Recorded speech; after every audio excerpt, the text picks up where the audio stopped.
Hi, this is Anthony with TradingETFs.com. Today's June 12th, 2020. This is a weekly wrap-up, and we're going to try to keep it as simple as possible. Obviously the market's pretty volatile right now, so sometimes when you try to keep it as simple as possible, you get much more clarity as to what's going on with the market. So we're going to talk about trend lines. And we drew a trend line from September of 2019 going up into the move of February of 2020. And you can see here that price continued to move up, and once we got to February 18th, we got a gap down and it broke the uptrend line. Now it continued down and collapsed, as we know, into March, and so we've also drawn a trend line from the March lows up to where we're currently trading at. And you can see here that so far price on the SPY ETF has stayed above the uptrend line, and so technically the market is still in an uptrend, although over the next couple days here we're going to know whether we are falling back below the downtrend line and maybe start retesting some lows, or whether we can turn right back around and start moving up again. This is a weekly chart, so technically we've still held the uptrend. When we switch to a daily chart, and if I don't readjust any of the lines at all, you can see here that we're still above the uptrend line. We broke it yesterday. After today, we closed back above the uptrend line, so technically we still are above this uptrend line, although you can see here that we not only violated yesterday's low, but we also reversed back to the upside. So again, we're technically still in an uptrend on a daily and a weekly chart. I want to switch this to a 15-minute chart, and this has a little bit of a different look. So we gapped down yesterday and we continue to fall the entire day. This morning we come in, the market is higher, we gap up and we sell off.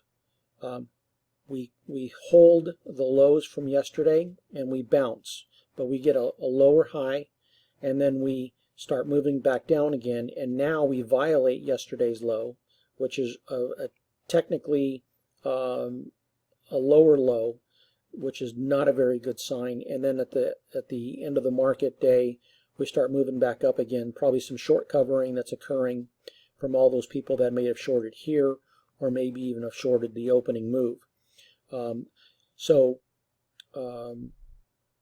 My point here is that on a short-term chart, we didn't get very much of a bounce, and so technically the market is losing its momentum to the upside despite holding the lows, despite holding the uptrend on a daily chart and a weekly chart. Now, when we move to the Diamond ETF, same thing. We drew our trend lines going back from September into February, and you can see we held, we gapped down, and then we collapsed. Now we bottom here, and we're starting to move up this uptrend line to this weekly chart. We came down to the trend line, we bounced, we closed above it. Technically, we're still above the trend line, although we are losing momentum to the upside. Switching to the daily chart, and you can see here that yesterday we violated the uptrend line. Today we recovered the uptrend line, although technically we're still losing that momentum. 15-minute chart, we are same situation here as far as we gapped to the downside yesterday. We continue to sell off the entire day. We gap up this morning. We come down, we test the lows, we hold them, we bounce, we get a lower high, and then we get another test of the lows, and we do hold it technically, and then we bounce into the close. But again, we're still losing upside momentum, and so that's where the SPY and the Diamond ETF currently are. Let's look at the Q ETF, and going to a weekly chart, you can see here September into February, we're riding right along this uptrend line, staying above it, staying above it, staying above it.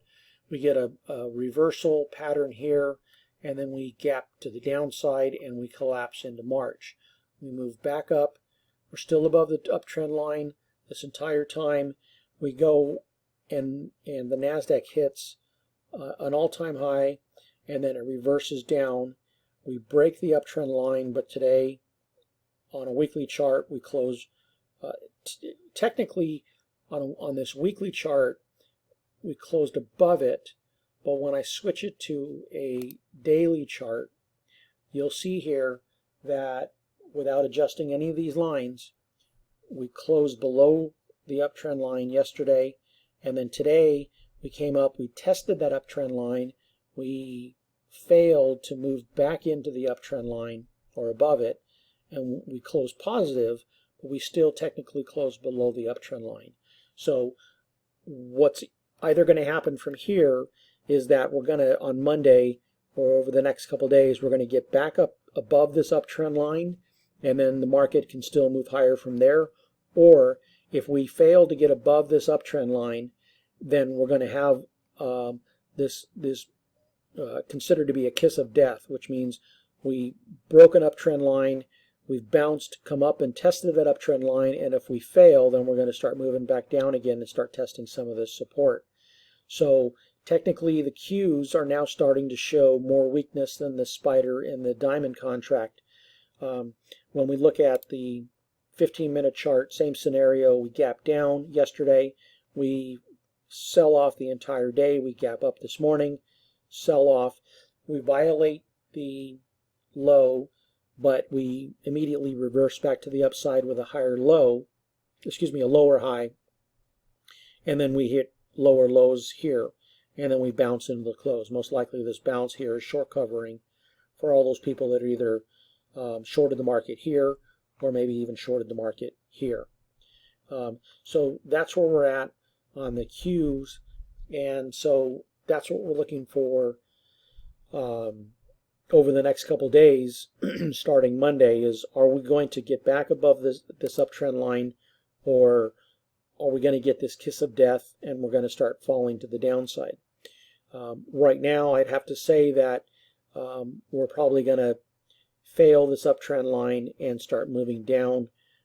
There's a lot of volatility happening underneath the surface, and what I'm referring to is more with all these loans that are delinquent, commercial real estate. A lot of that default status of those loans is not really showing publicly yet. It's all happening underneath the surface. I'm going to get a lot more into this over the weekend.